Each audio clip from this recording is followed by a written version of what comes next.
Welcome to Wine Soundtrack USA. Listen to the passion with which producers narrate their winery and their world in 30 answers. Discover their stories, personalities, and passions. Hello, friends and listeners of Wine Soundtrack. This is Allison Levine, and today I'm in the lovely town of Sonoma in this beautiful old adobe where Three Sticks Wines is located, and I'm sitting with Ryan Prichard, the director of winemaking for Three Sticks. So, Ryan, welcome to Wine Soundtrack, and tell us about Three Sticks Wines. Absolutely. Thanks for having me.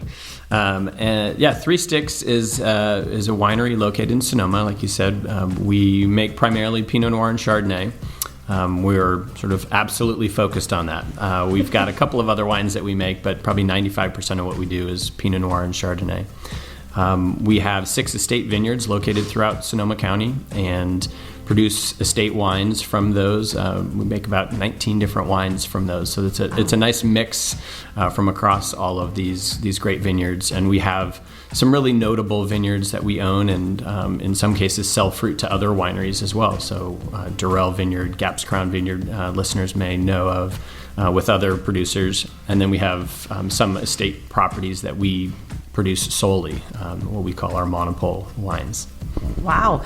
So you don't source any fruit. It's all estate fruit. As of now, yes. So we just have made that change. In the past, we actually were almost there for many years now. We had 2 different wines that we purchased fruit from.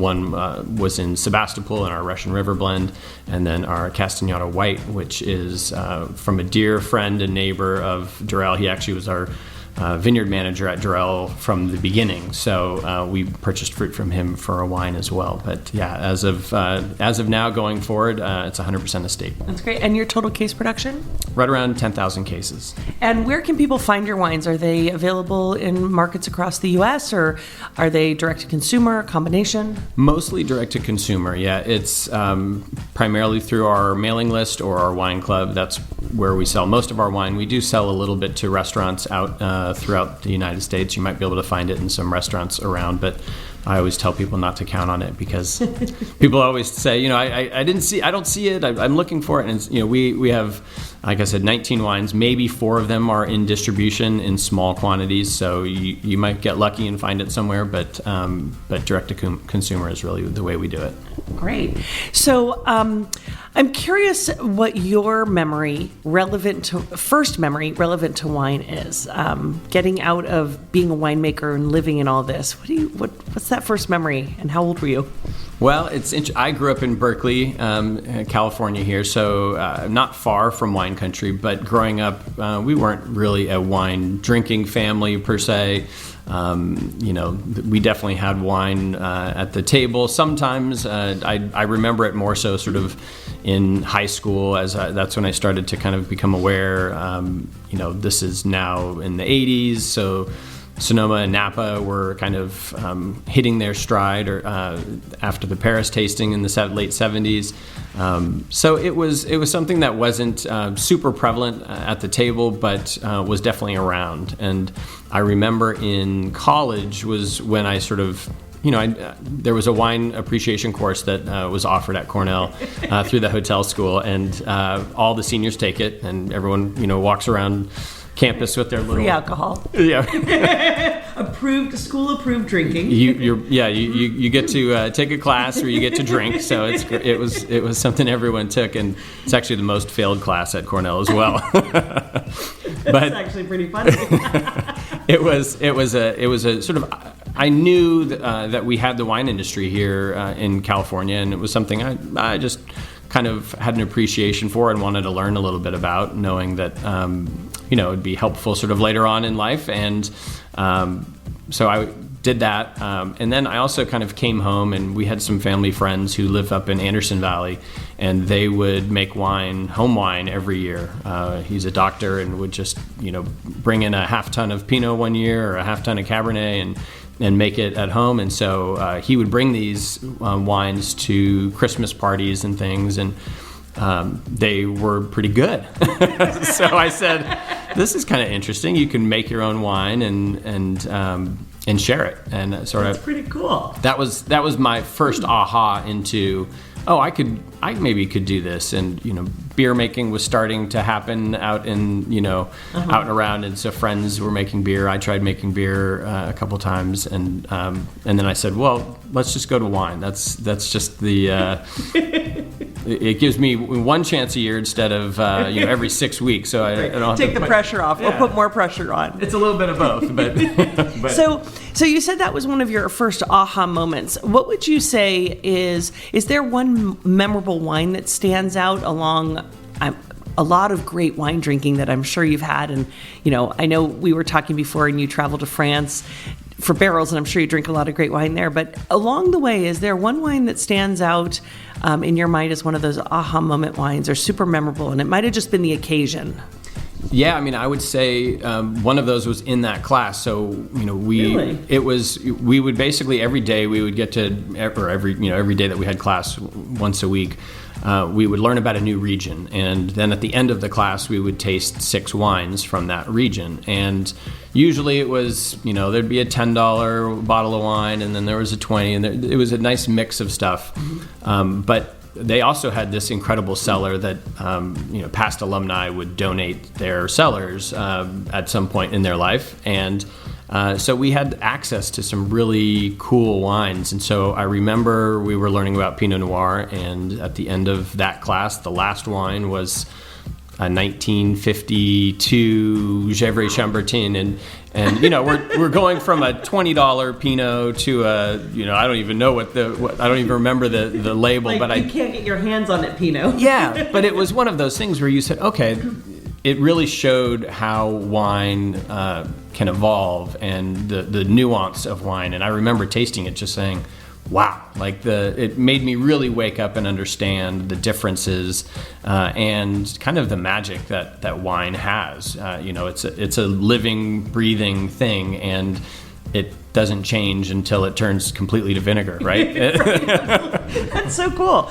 So now if we were to come to your home, I'm sure you don't, maybe you do, but I highly doubt you have any 1952 Gevrey Chambertin hidden in the cellar. No. But what kind of things would we find in your cellar? What do you have at home? Well, I've got a couple bottles of 3 Sticks in there, of course. But, I love drinking Chardonnay, Pinot Noir, but I also kind of seek out things that I don't get to taste all that often. Whether it's Mencia from Spain or, Gamay from France, just things that there's not a lot of here in Sonoma County.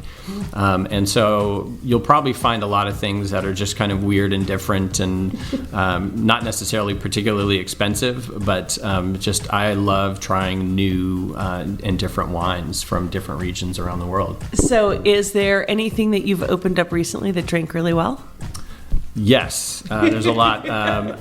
My newest one recently was a Gamay from Beaujolais. It was a Cru Beaujolais, and so they're, Yum. Yeah, it was a $20 bottle of wine. Dominique Perron, I think, was the name of the producer, and they just, it's kind of like there's a lot of similar things with Gamay and Pinot Noir, and it's just a wine that was pleasurable. You could just open up and have with dinner. It wasn't not a whole lot of fuss, but just delicious wine. And I've had a couple of bottles from them recently, and I just every time enjoy it. So that's what it's all about, right? Absolutely.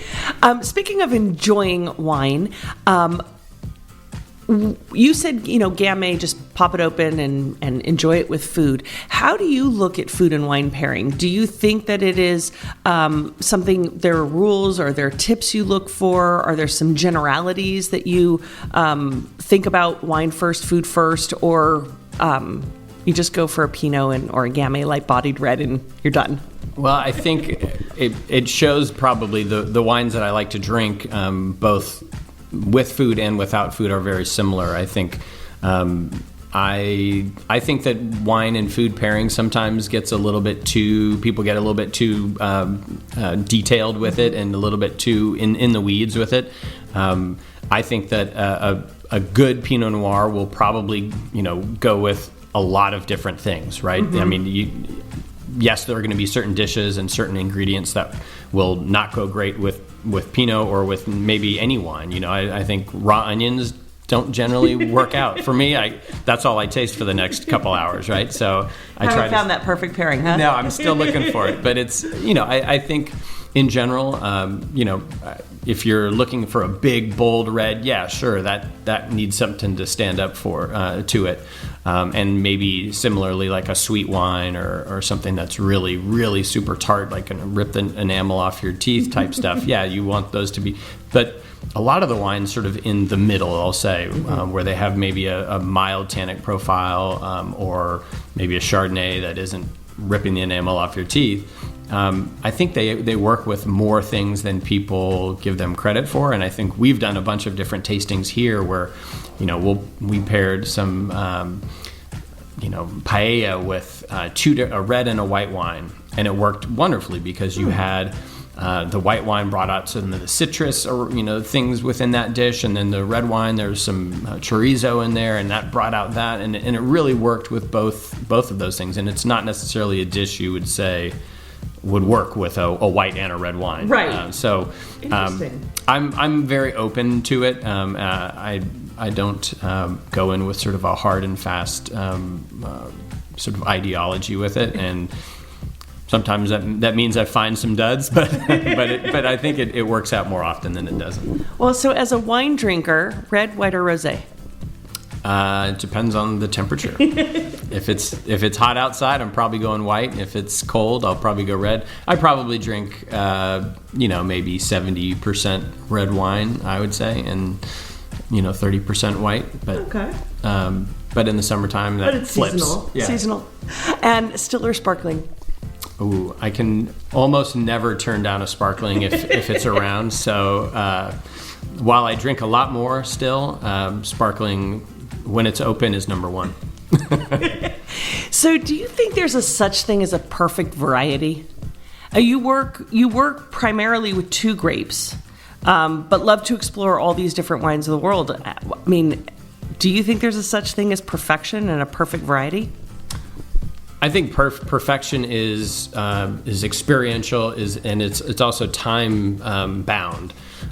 Yes, I think you can have that perfect wine, but it doesn't mean that it is perfect always. Mm-hmm. And I think you can. It's who you're drinking with. It's what you're drinking. It's what food you're having it with. It's your emotional state at that time. And sure, I've had plenty of perfect wines in my life, but not perfect varieties. I would say there's not something that's perfect all the time. I love Pinot Noir and Chardonnay. That's what I make, and that's what I love to drink. And mm-hmm. I would say they are probably more perfect than others, but just like anything, perfection is only the time you do it, and you got to do it again. You can, if you're a gymnast, right, you can hit that vault and you can get it perfect once, but it doesn't mean you're a perfect gymnast. Right. That's a very fair assessment. So, a lot of people aspire for that level of perfection or kind of reaching those high levels, the 10 in the vault. And a lot is gauged by wine critics and scores. So I'm curious what your opinion is of wine critics and scores. I think that they play a really important part in our landscape. I mean, I know that when I walk into a wine shop and see that sea of wine that surrounds me, I first will usually talk to somebody there and get an understanding. But that's honestly not always available when you go into to certain places that sell wine, right? Right. Your great wine shops, yeah, they'll curate that for you, but there are a lot of places that don't, and so you need to have some kind of third party out there that can help you along the way. And I think critics play that role, and whether or not the perfect score wines match up. I've had 100-point wines that were really, really, really good, and I've had 100-point wines that, they were good, but I don't know if I'd call them perfect. But I think generally that's okay. That wine on that day, maybe I didn't have the perfect bottle version of that. And so I think they give you general guides, and I think as a consumer, having that reviewer that you may follow, that you may trust their opinion, allows you to wade through all of this. Wine is kind of unlike any other product that you might see. If you go to the grocery store, I mean, it's getting more and more now, but you go into the ketchup aisle and it's you got maybe 10 choices, and now back in the day it was probably 2. Right. And so there's very few products that you have hundreds of different options, and they're so varying. And so having someone help you navigate that, I think, is an important thing for the industry. Absolutely. So for somebody who hasn't had the pleasure to try Three Sticks wines yet, what do you think they're missing out on? Well, I think first and foremost, it's our vineyard sites are phenomenal, and so Rob Harris, our vineyard manager, does a great job with our vineyards. We have these sites that are just historical and fantastic in their own right, and so you layer in great farming on top of great sites, and then hopefully we're doing our job in the cellar, making great wine as well. I think it's my goal with these wines is to have fresh, vibrant wines that are delicious when you pop them now and will age for years to come. We're actually later today going to do a vertical all the way back to the first wines made here. So we're going to do a Pinot Noir Durell vineyard vertical today, and so we'll be tasting wines from 2002 all the way up through current release, and so getting to revisit those, and we try to do that periodically, to go through wines and taste what the vineyards have shown over all these years and get a sense of how these wines are doing out. Amazing. It's almost a 19-year vertical, because I don't think 2022 is out yet, right? Not yet, no. But we will taste it. So we will taste it out of barrel. So yeah. Very cool. Very cool. So if space aliens were to land on your property right now, land here in the middle of the Adobe, which of your wines would you want to offer them as a way to say, this is Three Sticks? Ooh.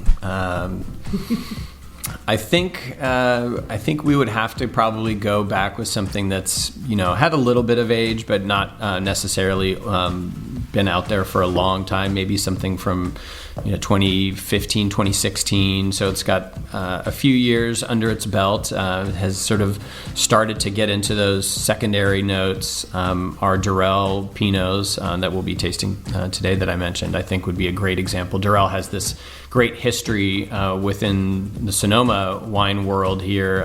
It's kind of one of the Grand Crus. So I think a Pinot or Chard from Durell would be a great introduction into the Sonoma wine scene and our wines as well. So when you say like a 2015, I mean, in your tasting room, you're doing current releases. Do people have the opportunity to taste older vintages when they come here? Sometimes, yes. Sometimes we will have an older wine that will break out. It really kind of depends on the year, time of year, what we've got available. One of the downsides of where we're at right now is sometimes we sell through our wines. Once our release goes out, we'll sell through our wines pretty quickly. And so, if it's right at our release, you might be able to taste certain wines. And then as it goes on, we run out of wines and can't actually serve them anymore. So sometimes at that point, we'll bring out, since we don't have our current releases, we might bring out something older or... but if you're a space alien, you will definitely get an older vintage. We'll find one for you if you're a space alien. In fact, if you're a space alien, we might be running away. So you were talking about your vineyards. You said you have 6 vineyards. I know you're not the vineyard manager, you're the winemaker, but I assume you spend time in the vineyards. And when you're in the vineyards, are you looking for any sort of signs or predictors that are going to tell you what a vintage is going to give you? Yeah, I mean, I think all year, every year, we are watching the vine, and I don't think that I always try to steer away from making predictions on a year because.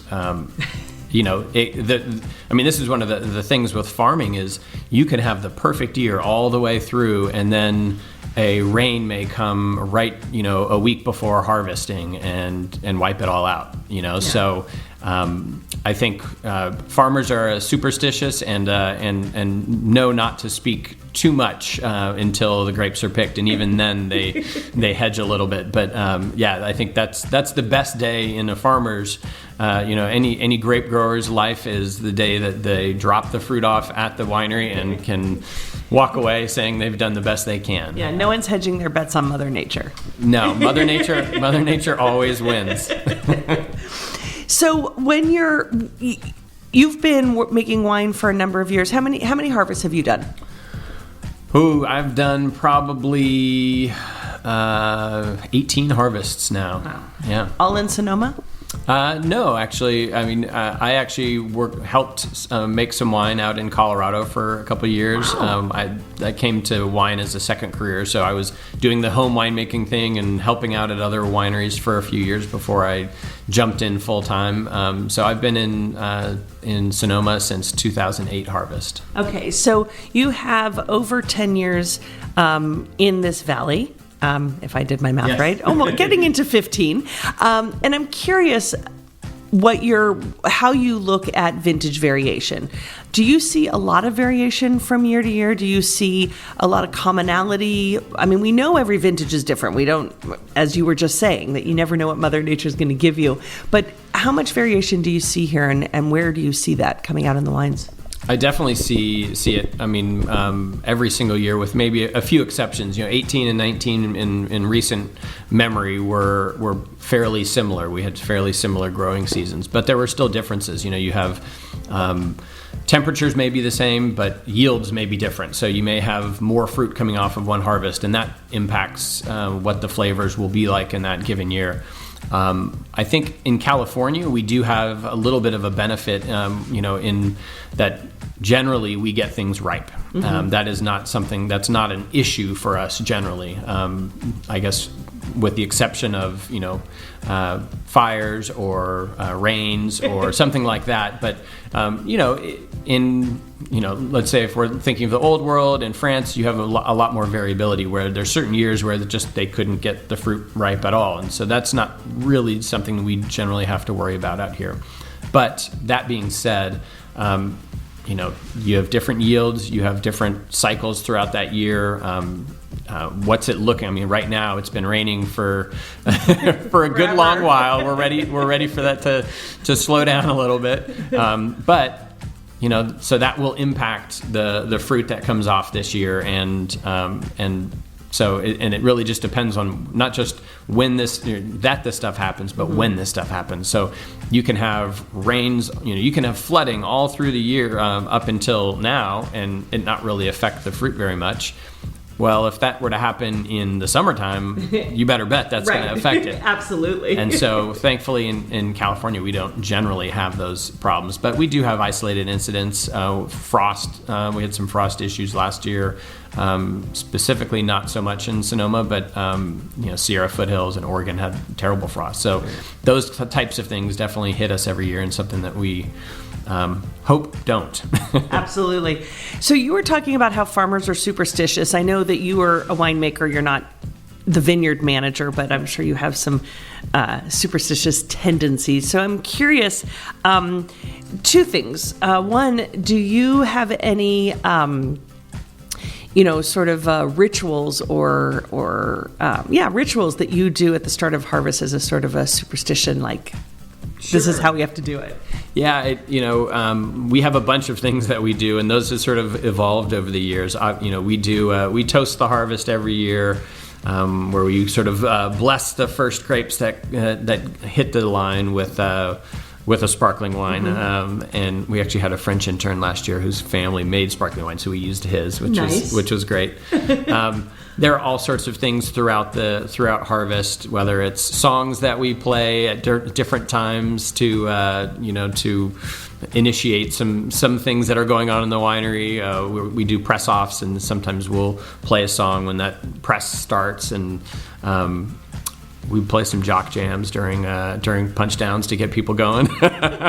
Well, so speaking of playing music to get people going, and this is part of the other superstition, when you're in the vineyards, do you find, sometimes we hear about people communing with nature. Do you talk to your vines? Do you speak to the grapes? Or when they're in the winery, is playing music a way to communicate with the grapes? And what are you trying to tell them all the Or what do you say to them? I don't know that it's trying to communicate to the grapes specifically. Usually, it's more trying to communicate to our own selves and our own emotions. And so when I'm out in the vineyards, generally, I'm not listening to music. I'm sort of listening to what's going on around, the sounds of Mother Nature, the birds, the hawks and whatnot.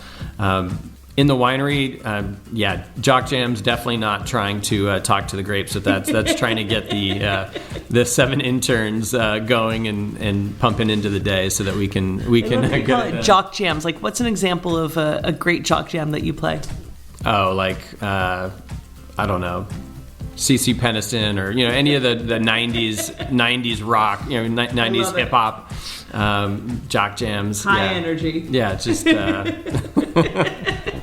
Hard to sit still if you hear those. Right. CC Music Factory, yeah.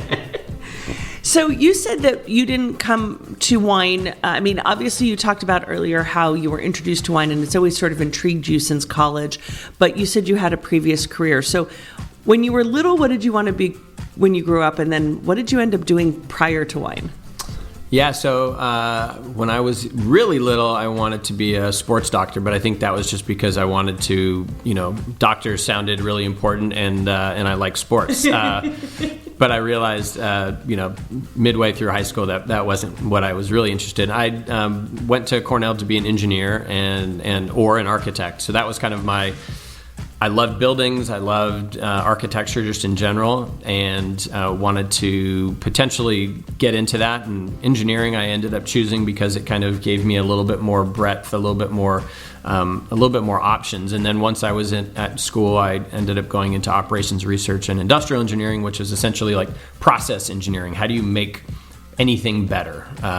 And so I went into management consulting after college and did that for a number of years. And most of the things we were making better were, installing software systems to make things, more efficient and things like that, which I liked, but I didn't love. It was not producing something that really sort of spoke to me. And so when I learned about wine and started really getting into it, that was something where, yes, you're constantly trying to find the best way to make these wines, to grow these grapes. What can you do better in the cellar to make these wines spectacular? And you had this product that was just sort of such a fabric of culture and food and it changed with time too. So even when normally when you make something, you look at it and you say, yes, I did a great job, and that's great. Well, with wine, you now need to worry about that wine for the rest of its life, right? And so it's kind of like raising kids. You're never really done. Never, ever, ever. So speaking of that, I know you have kids, and you were saying they're on spring break right now. But when you're not working and not busy on spring break, what do you do in your free time? It's spending a lot of time with my family. I spend a lot of time at the winery throughout the year. So when I'm at home, I'm spending time with them. We're going to soccer practice. We're taking trips as a family. That's where I spend most of my time outside of work, and something that I love.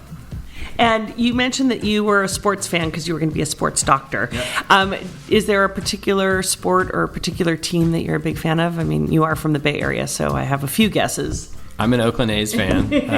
It's been a rough go for a number of years here now. But you're a loyalist. I'm a loyalist, and as long as they don't move to Las Vegas, then I don't know if I can do it anymore. But well, if they stay in Oakland and they eventually were to win a championship, which of your wines would you want to give them as a congratulations?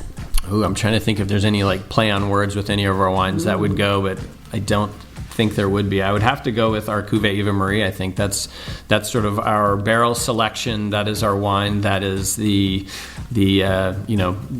genesis, the top of what we do, I think. And it's a wine that shows both place and a selection of that place, a very small selection from that place. So we do a barrel selection on the wines that come from the One Sky Vineyard and some other vineyards that will soon be. I'm hedging right now because right now that wine is specifically from the One Sky Vineyard.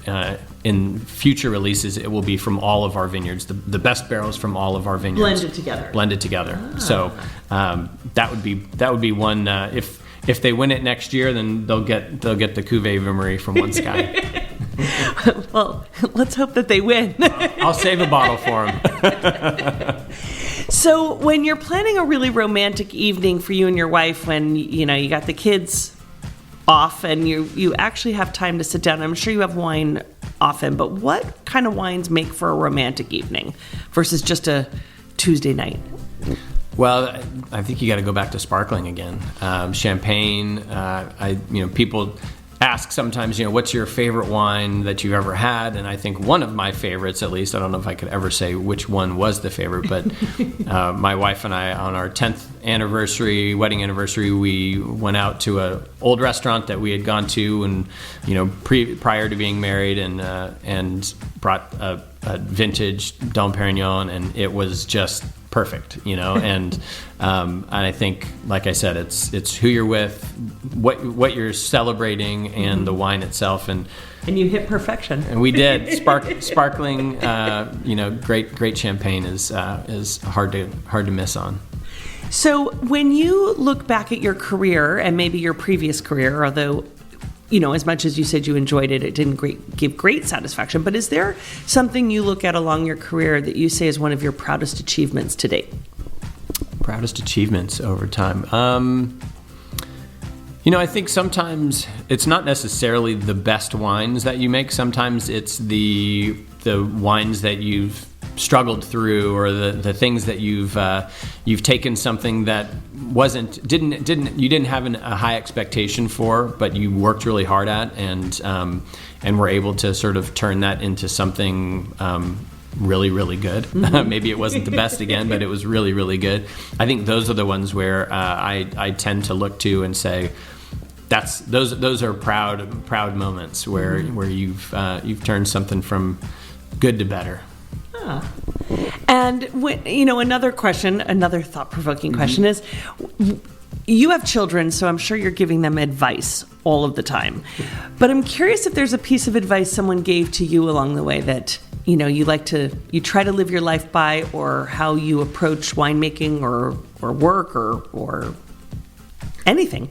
Yeah, I remember one of my aunts one time came to me and was talking about my dad and saying, I really love that your dad followed his passion. My dad was a photographer or is a photographer, and that really stuck with me because it's not necessarily you don't necessarily go after money, you don't go after fame, you just go after what you love. And that's what he did, and it's eventually what I did. And I would say the same thing for my kids, is just do something you love, do something that you love to do every day, and it doesn't really feel like work if that's what you're doing. And if you are good at it and you spend the time to do that to the best of your abilities, it will more than likely work out. Mm-hmm. Now, there's probably people out there now who are saying, I did the same thing and I'm still making nothing. It's not working out. But I think there are ways to make a livelihood out of the things that you love to do, and I think it's worthwhile. Absolutely. So, complete this sentence for me. A table without wine is like an empty table. We talk a lot about table fellowship here at Three Sticks, and it's gathering around the table, and it's sharing wine, sharing food, sharing relationships. And I say that empty table in jest. You can obviously have those relationships and meaningful experiences without it, but to me, it's one thing that adds and completes that process. And so. Absolutely. It's something that I love to do, but I've had some great conversations without wine as well. Well, you're saying that a table is a place to gather and to share wine, and there's an empty seat next to you, and your wine's on the table. Who from any walk of life, living or deceased, would you love to be sitting in that seat, sharing a bottle of wine, gathering with you, and chatting about wine and life? I think any of the people that I think about, they probably would. I don't know if I would be so excited to actually have them. Someone like Abraham Lincoln across the way probably scare me pretty. I don't know if I'd have that great of a time. But although once he has a glass of wine in his hand, you never know. Right. No. There are so many people from history and that sharing these bottles of wine would be phenomenal. But quite frankly, it's doing it with family. That's who I would love to, I wouldn't be scared of that. Right. So, my parents, my grandparents, being able to share that with them would be wonderful. We've talked about a little bit about vintages. You were talking earlier about vintage variation and some of the extreme weathers we've had. And where do you see wine in 300 years or beyond? Do you think we'll be making wine and drinking wine well beyond our lives? We have to be. It's one of the oldest beverages in time now. It's been hundreds of years in the making, and it will. I think it will certainly continue. I think it will definitely look different. We probably won't be in the same places, but I think that's another great thing as well. Is as we learn more and more about wine and learn more and more about what grows well, even in California, we're sort of still at the infancy of winemaking, and so we're going to be really good in 300 years. It may be, we may be doing it in Alaska, but it'll be happening somewhere for sure. And if unfortunately, the world were to end tomorrow and you were sent off to a deserted island, or the world didn't end, but you were sent off to a deserted island, which 3 wines would you want to take with you? Ooh, 3 wines. Mm-hmm. I would have to probably have a Chablis on that island with me, because desert island with Chablis is kind of perfect. Any particular producer? Not specifically. I love Les Clos Vineyard is one of my favorite vineyards from out there. So I've had some great wines from a number of different producers that do that. So that would probably be a fun one to have out there. I would say we'd have to have a 3 Sticks Pinot along with that, because after all your hard work, you want to remember it? Yeah, I'd like to see how that wine ages on a deserted island. And then, I can't say sparkling because we've already talked a little bit too much about sparkling, but it would be pretty nice out on that island. You can always say sparkling. Well, sparkling would be great, but I think to round it out, maybe there's a Rhone blend out there as well, just to kind of mix it up a little bit, have something with a little bit more weight, and maybe there'd be like a steak that floated in one day and we could have it with. Ryan, you've been a great sport, but I'm going to challenge you one more time. Looking at your wines, we're coming to the end here, and now we're going to, based on some of the wines you're making, and a great way to express your wines, to pair them with music, sort of what you'd want to be listening to, what it reminds you of. Now, you've spoke a lot about the Durell Vineyard Pinot Noir, so maybe we can start there. So Durell specifically, Durell has sort of like an earthiness to it and fruit. So I think in terms of music with that, I would go with something like a little bit more, little folksy or something like that. A little bit of little guitar, maybe a little banjo, a little stand-up bass with it. We do these Destination Durell, where we have a big party in the vineyard every year, and so that's typically kind of the music and the vibe that we have there, and it fits. It's kind of like, it's not quite country, but a little folksy. So I'd probably go with that for that. And then, you go to something like a Gap's Crown, or something that's a little bit farther out in the Sonoma coast, and then you get into these more like ethereal, like electronic music, maybe like a ambient electronic, where you've got this like fog rolling in and just kind of this just soundscapes around you. I think is something that would work well with Gaps. I like that. I like how you gave me two wines there. So what about your Chardonnay, Russian River Valley Chardonnay? This is what I have in front of me, Alana Vineyard. So it's a single vineyard Chardonnay. What about this one? Yeah, so Alana is another one of those sort of Sonoma coast. It is amongst the redwoods. So it's, it kind of almost reminds you of the Ewoks in Star Wars, right? Like these big redwoods, and then you've got these little sort of clearings throughout that area, and that is where the Alana Vineyard is. And so it's kind of similar to that Gap's Crown that I was saying, but it's but I don't know what the Ewoks music is, but there's a song they sing, and maybe that would work. And then what about your Sonoma Mountain Pinot Noir? Yeah, our Sonoma Mountain Pinot, so that's where our Cuvée Eva Marie comes from. That's really high atop the Sonoma Mountain. It's, above the valley, above the clouds. It's kind of super airy and light. That would probably be like a big sort of orchestral, I don't know, just something big, and the violins and the cellos kind of just go, and it's bigger than life, and maybe a big drum or a French horn thrown in there as well. But it's that vineyard is really spectacular, sitting above. They grow Cabernet down in the valley below, but you go up this mountain and we're at 1,500 feet, so it's soaring up there above everything else. Wow. Well, I won't put any more pressure on you for music and wine. So I have a final two-part question for you. First is, I know that you're going to France in 2 days. So, I know you're traveling into other wine regions, but what wine region is at the top of your bucket list to explore? Well, I've got... I think New Zealand is the place that I really want to get to, both for a wine and for a vacation kind of spot. Everyone I've ever talked to who's been down that way, I've never been down there.